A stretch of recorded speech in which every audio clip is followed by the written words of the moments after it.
नमस्कार साथियों, अपार एजुकेशन की इस प्यारी सी वीडियो में आप लोगों का स्वागत है। फ्रेंड्स, आज की इस वीडियो हम लोग देखने वाले हैं क्लास 12th फिजिक्स का एक हमारा इंपॉर्टेंट टॉपिक है, ठीक है, जो कि चैप्टर 1 का है। ठीक, टॉपिक का नाम है हमारा कि विद्युत द्विध्रुव के कारण उसके अक्ष पर किसी बिंदु पर वैद्युत क्षेत्र की तीव्रता का व्यंजक जो होता है, इस वीडियो में हम लोग वही डिफाइन करने वाले हैं। ठीक है, जो कि मोस्ट इंपॉर्टेंट टॉपिक होता है, ठीक है, जो कि मैक्सिमम टाइम्स क्या होता है एग्जाम में पूछ लेता है, क्लास 12 बोर्ड के एग्जाम में। ठीक है, अगर डेरिवेशन नहीं पूछता है तो इसके ऊपर क्या होता है कि 3 से 4 नंबर का न्यूमेरिकल जरूर से पूछ लेता है। ठीक है, तो आज के इस वीडियो में इस टॉपिक का क्या है, हम लोग कंप्लीटली तरीके से इसको सॉल्व करने वाले हैं। क्या हमारा व्यंजक होता है, कैसे डिफाइन करते हैं, इस वीडियो में हम लोग ये डिटेल में सीखने वाले हैं। ठीक है, तो यहाँ पर करते हैं। पहले बोल रहा है कि विद्युत द्विध्रुव के कारण, ठीक है, हमें क्या करना है उसके अक्ष पर, ठीक है, जहाँ पर विद्युत द्विध्रुव होगा सेम उसी के एक्सिस पर यानी कि अक्ष पर कोई बिंदु होगा, उस पर हमें वैद्युत क्षेत्र की तीव्रता ज्ञात करना है। ठीक है, क्योंकि क्या है कि अगर जो जहाँ द्विध्रुव होता है यानी कि जो दो ध्रुव होते हैं यानी -q एक +q, ठीक है, तो पहले हम बात करते हैं विद्युत द्विध्रुव क्या होता है। ठीक है,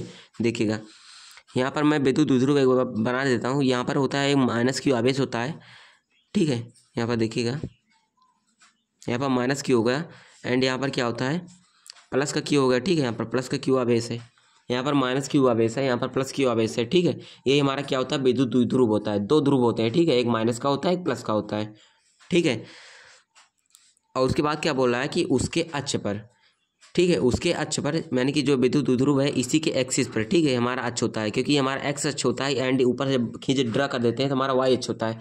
लेकिन बोल रहा है जो विद्युत द्विध्रुव है उसी के अक्ष पर, तो इसी के अक्ष पर खींचेंगे तो बोल रहा है किसी बिंदु पर, ठीक है, किसी बिंदु पर। तो यहाँ पर मान लेते हैं कोई बिंदु है जिसका नाम हम लोग रख लेते हैं बिंदु पी है। ठीक है, ठीक है, यहाँ पर देखिए बिंदु पी हो गया हमारा।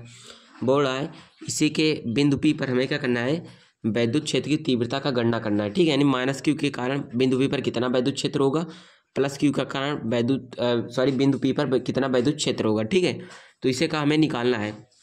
देखिएगा, तो मान लेते हैं जो -q और +q के बीच की दूरी है उसे हम क्या मानेंगे। देखिएगा, जो हमारा दूरी मापा जाता है वो सेंटर से मापा जाता है। ठीक है, -q +q के सेंटर से मापा जाता है, तो इसके बीच की दूरी a मान लेते हैं एंड इसके बीच की दूरी भी a मान लेते हैं। ठीक है, जब दोनों को मिलाते हैं तो हमारा कितना आएगा, दोनों को मिलाने पर देखिएगा हमारा क्या आएगा 2a हो जाएगा। ठीक है, क्योंकि a मिलाकर हमारा क्या आ जाएगा 2a हो जाएगा। ठीक है, जो दूरी हमेशा मानी जाती है मापी जाती है वो हमेशा कहाँ से मापा जाता है, सेंटर से मापा जाता है। ठीक है, इससे आप लोगों को हमेशा ध्यान रखना है। और ये भी देखेंगे कि जो बिंदु P है वो सेंटर से कितनी दूरी पर है। ठीक है, तो मान लेते हैं जो बिंदु P है वो सेंटर से r दूरी पर है। ठीक है, r दूरी पर है, तो r दूरी पर मान लिया हम लोगों ने। ठीक है, इतना होगा। अगर आप लोग ये सोच रहे होंगे कि जो बिंदु P है हम लोगों ने यहाँ पर क्यों रखा, अगर हम लोग -q +q के बीच में रख देते तो क्या होता है, क्योंकि ये भी एक्सिस है।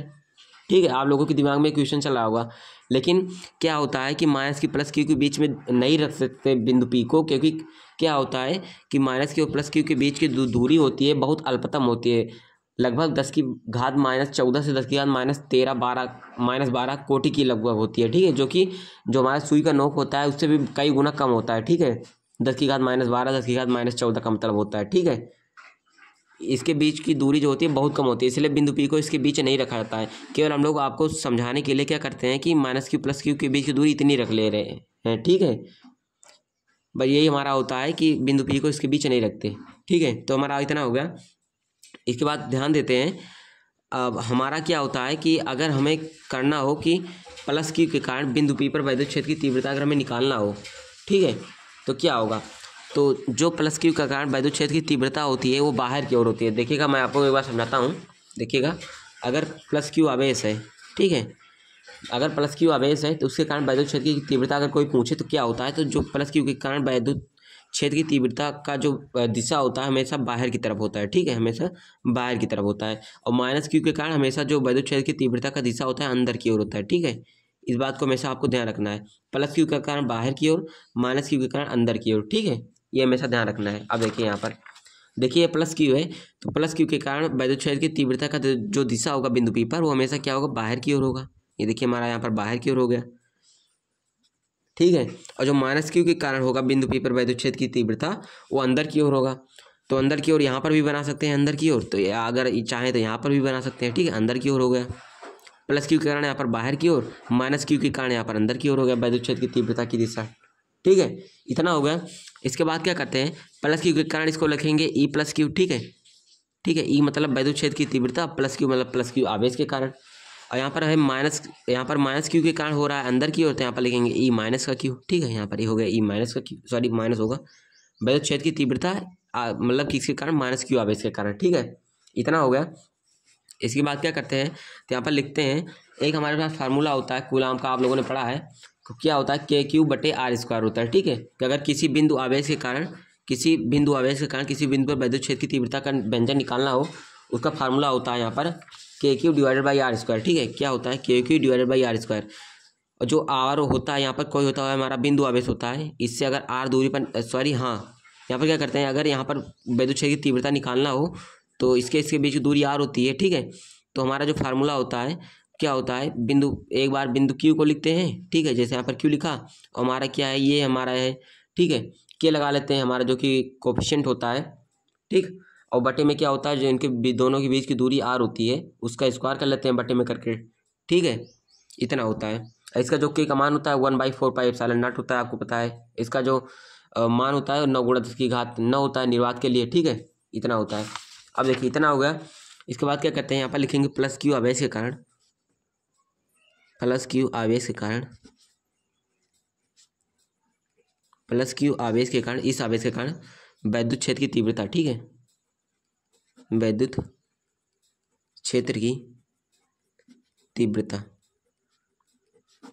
क्या हो जाएगा, प्लस क्यू आवेश के कारण, तो लिखेंगे, देखिए क्यू और पी के बीच की दूरी पहले देखेंगे। ठीक है, ठीक, प्लस क्यू और पी के बीच की दूरी पहले निकालेंगे। प्लस क्यू आवेश के कारण बिंदु पी पर, ठीक है, क्योंकि इस पर हमें वैद्युत क्षेत्र की तीव्रता निकालना है ना, तो यहाँ पर लिखेंगे बिंदु पी पर। ठीक है, बिंदु पी पर वैद्युत क्षेत्र की तीव्रता, तो इस और इन दोनों बीच की दूरियां निकालेंगे। तो देखिए इसके बीच की दूरी आर है, इतने के बीच की दूरी क्या है, ए है। अगर आर में से ए घटा दें तो हमारा केवल यही आएगा। ठीक है, तो यहाँ पर करेंगे आर माइनस ए हो जाएगा, इनके और इनके बीच की दूरी कितना हो जाएगा, आर माइनस का ए हो जाएगा। ठीक है, क्योंकि पूरी दूरी यहाँ से लेकर यहाँ तक आर है, और यहाँ से यहाँ तक ए है, तो अगर आर इस पूरे में से इतना दूरी माइनस कर दें तो केवल हमारा इतना बचेगा, तो आर माइनस ए हो गया। उसी प्रकार माइनस की और पी के बीच की दूरी अभी हमें निकालनी पड़ेगी, तो पहले निकाल ही लेते हैं। माइनस की और पी के बीच की दूरी, इतने के बीच की दूरी आर है, और इतने बीच की दूरी ए है, तो अगर आर में ए जोड़ दें तो माइनस क्यू से पी तक दूरी हमारी निकल जाएगी। तो यहाँ पर क्या हो जाएगा, यहाँ पर कर लेते हैं एक बार, हो जाएगा हमारा आर प्लस का ए हो जाएगा। ठीक है, माइनस की और बिंदु पी के बीच की दूरी। ठीक है, अब देखिए प्लस क्यू आवेश के कारण बिंदु पी पर वैद्युत क्षेत्र की तीव्रता क्या हो जाएगा, के हो जाएगा, प्लस क्यू है तो यहाँ पर होगा हमारा आवेश क्यू लिख दिया, बटे में हमारा बीच की दूरी कितना है, आर माइनस का ए है, तो यहाँ पर लिखेंगे आर माइनस ए का होल स्क्वायर। ठीक है, तो हमारा ऐसे मान लेते हैं इक्वेशन नंबर फर्स्ट। तो यहाँ पर हमारा हो गया इक्वेशन नंबर फर्स्ट हो गया। अब यहाँ पर आगे बात करते हैं माइनस क्यू आवेश के कारण। ठीक है, तो यहाँ पर लिखेंगे माइनस क्यू आवेश के कारण, माइनस क्यू आवेश के कारण, माइनस क्यू आवेश के कारण बिंदु पी पर वैद्युत क्षेत्र की तीव्रता। ठीक है, वैद्युत क्षेत्र की तीव्रता, देखिए माइनस क्यू आवेश के कारण वैद्युत क्षेत्र की तीव्रता जो लिखते हैं ई माइनस क्यू होगा। ठीक है, ई मतलब वैद्युत क्षेत्र की तीव्रता, माइनस क्यू मतलब माइनस क्यू आवेश के कारण, यहाँ पर लिखते हैं ई प्लस क्यू लिख सकते हैं, ना भी लिखें तभी चलेगा। ठीक है, ई माइनस क्यू बराबर हो जाएगा, यहाँ पर क्या लिखते हैं, यहाँ पर क्यू हो जाएगा बटे में। ठीक है, के क्यू तो हमारा फिक्स है क्योंकि क्यू हमारा आवेश है, और के क्या है हमारा, जिसका मान होता है 1/4πε0 होता है। ठीक है, तो हमारा इतना हो गया। अब देखिएगा यहाँ पर क्या होगा, इनके माइनस क्यू और पी के बीच की दूरी कितनी है, आर प्लस का ए है। ठीक है, यहाँ पर माइनस क्यू और पी के बीच की दूरी तो हो जाएगा आर प्लस ए का whole square, are plus A का होल स्क्वायर होगा। ठीक है, अब हमारा इक्वेशन 1 था, ये इसको मान लेते हैं इक्वेशन 2 मान लेते हैं। ठीक है, अब देखिए एक तो हमारा क्या है, एक हमारा है ई माइनस क्यू है, और दूसरा हमारा क्या है, ई प्लस क्यू है। यहाँ पर ले लेते हैं ई प्लस क्यू है, ई प्लस का क्यू है। ठीक है, ई प्लस क्यू का मतलब है वैद्युत क्षेत्र की तीव्रता प्लस क्यू आवेश के कारण, ई माइनस क्यू का मतलब है वैद्युत क्षेत्र की तीव्रता माइनस क्यू आवेश के कारण। देखेंगे कि हमें अभी निकालना पड़ेगा, ई नेट निकालना पड़ेगा। ठीक है, यहाँ पर बात करेंगे अभी ई नेट की। तो ई नेट करने के लिए किसमें से क्या जोड़ें कि किसमें से क्या घटाएं, हमें पहले ये चीज़ हमें जानकारी में आनी चाहिए। ठीक है, तो बात करते हैं हमारा इसमें से कौन सा बड़ा है। ठीक, तो बड़ा हमारा क्या है, यहाँ पर देखिए जो हमारी कुल दूरी आर है, यहाँ पर इस पर देखिए कुल दूरी जो आर है, आर में से हम ए घटा दे रहे हैं। ठीक है, यानी कि कुछ कम हो जा रहा है, और देखिए आर है यहाँ पर, आर में ए जोड़ दे रहे हैं, यानी कि जो दूरी हमारी बढ़ जा रही है। ठीक है, क्योंकि आर भी एक दूरी है, ए भी एक दूरी है। ठीक, तो आर में ए जोड़ दे रहे हैं, यहाँ आर में ए घटा दे रहे हैं। तो आर में से कुछ घटाते हैं तो यहाँ पर हमारा कम हो जाता है। तो यहाँ पर एक बात आप लोग ध्यान दीजिए, अगर देखिए यहाँ पर क्या है 10 है, ठीक है, क्योंकि ऊपर के क्यू और के क्यू फिक्स है, यहाँ पर के क्यू है, यहाँ पर के क्यू है, तो अंश से कोई मतलब नहीं है, हमें बात आती है हर से। ठीक है, तो हर में हमें डिफाइन करना है। तो यहाँ पर एक बार 10 यहाँ पर लिख लिया, यहाँ पर भी 10 लिख लिया, ठीक है, और यहाँ पर बटे में 2 कर लेते हैं, यहाँ पर बटे में 5 कर लेते हैं। ठीक है, यहाँ पर देखिए आर में से एक घटा रहे हैं, इसका मतलब कुछ कम हो जा रहा है, तो यहाँ पर हम लोगों ने मान लिया 2 हो जा रहा है। यहाँ पर आर में कुछ जोड़ दे रहे हैं, मान ले रहे हैं यहाँ पर 5 हो जा रहा है। तो यहाँ पर कम है तो कम से काटेंगे तो यहाँ पर 5 आ रहा है, और ज़्यादा से काट रहे हैं तो 2 आ रहा है। ठीक है, तो अगर हर में कम होता है, ठीक है, तो हमारा उसका मान होता है ज़्यादा आता है, अगर हर में ज़्यादा होता है उसका मान कम होता है। जो मतलब सीधा मतलब क्या है कि ये जो है ये हमेशा बड़ा है। ठीक है, क्योंकि ये 5 आ रहा है और 5 जो होता है वो 2 से बड़ा होता है। ठीक है, तो इसका मतलब यही हमारा क्या होता है, बड़ा होगा, जो इसके हर में कम होगा। तो आर माइनस से इसके हर में कम है तो हमारा ये बड़ा हो जाएगा। ठीक है, तो यहाँ पर लिखेंगे ई प्लस क्यू जो होगा, देखिए यहाँ पर ई प्लस क्यू जो होगा वो बड़ा होगा ई माइनस क्यू से। ठीक है, अब देखिए तो यहाँ पर क्या करेंगे, इसमें से इतना घटा देते हैं। ठीक है, तो घटाते हैं, हो जाएगा के क्यू अपान में आर माइनस ए का होल स्क्वायर, माइनस कर देंगे क्या, माइनस करेंगे के Q divided by R plus A का होल स्क्वायर माइनस करेंगे। ठीक है, अब देखिए क्या हो जाएगा, यहाँ पर हो जाने वाला है ई नेट बराबर हो जाएगा के क्यू, क्योंकि यहाँ पर दोनों में हो जाएगा, के क्यू को हम बाहर कर लेंगे, हो जाएगा यहाँ पर आर माइनस ए का होल स्क्वायर और माइनस का 1 अपान आर प्लस ए का होल स्क्वायर। ठीक है, इतना हो गया। इसके बाद हम कैलकुलेशन करेंगे, कैलकुलेशन देखिएगा कैसे करेंगे। यहाँ पर हो जाएगा ई नेट बराबर हो जाएगा, के क्यू बाहर है तो इसको सिंपली बाहर ही रखेंगे। अब देखिए यहाँ पर तिर्यक गुणा करा लेते हैं, तिर्यक गुणा करेंगे तो आर प्लस ए का होल स्क्वायर है तो हो जाएगा आर प्लस ए का होल स्क्वायर, माइनस लगाए माइनस करते हैं आर माइनस ए का होल स्क्वायर तो हो गया आर माइनस ए का होल स्क्वायर, बटे लगाते हैं, इन दोनों को आपस में गुणा होगा। एक बार देखिए यहाँ पर आर माइनस ए है, स्क्वायर को अभी आप लोग नेगलेक्ट कीजिए, यानी कि समझिए नहीं है, यहाँ पर आर माइनस ए है, यहाँ पर आर प्लस ए है, तो ए माइनस बी ए प्लस बी तो हो जाएगा ए स्क्वायर माइनस बी स्क्वायर, यानी आर स्क्वायर माइनस का ए स्क्वायर हो जाएगा। ठीक है, अब जब स्क्वायर लगाए तो यहाँ पर स्क्वायर लगा देंगे। ठीक है, इतना हो गया। अब देखिए आगे क्या होगा, ई नेट करते हैं फिर से, ई नेट बराबर क्या हो जाएगा, के क्यू है तो यहाँ पर के क्यू लिखेंगे। अब देखिए ए प्लस बी का होल स्क्वायर है तो इसको ओपन करेंगे, आर स्क्वायर हो जाएगा प्लस का ए स्क्वायर प्लस का 2AR हो जाएगा। ठीक है, माइनस लगाए तो माइनस करेंगे, यहाँ पर कुछ नहीं करेंगे, केवल फार्मूले का अप्लाई कर रहे हैं। अब देखिए यहाँ पर आर माइनस ए का होल स्क्वायर है तो यहाँ पर ए माइनस बी का होल स्क्वायर लगाएंगे तो हो जाएगा आर स्क्वायर ए स्क्वायर, और यहाँ पर होता है प्लस का बी स्क्वायर तो हो जाएगा प्लस का ए स्क्वायर, माइनस का 2AB होता है तो यहाँ पर हो जाएगा माइनस का 2AR हो जाएगा। ठीक है, बटे लगाते हैं, यहाँ पर देखिए आर स्क्वायर है माइनस का ए स्क्वायर है, पूरे का होल स्क्वायर है। अब देखिए क्या होता है, यहाँ पर मैंने बताया था माइनस की प्लस क्यू के बीच की जो दूरी होती है बहुत कम होती है, नेगलेक्ट के बराबर होती है, लेकिन हमने दो लोगों ने क्या माना है, दूरी ए माना है। ठीक है, क्या माना है, दूरी ए माना है। ठीक है, यहाँ पर ए होगा, हमारा ए है, और क्या है कि जो यहाँ पर है, यहाँ से यहाँ तक की जो दूरी है वो आर है। ठीक है, यहाँ से यहाँ तक की दूरी आर है, यहाँ से यहाँ तक की दूरी ए है। ठीक है, अब देखिए क्या होता है, जो इन दोनों के बीच की दूरी हमेशा बहुत कम होती है, और इसके तुलना में आर की तुलना में, ठीक है, आर की तुलना में जो दूरी है बहुत कम है।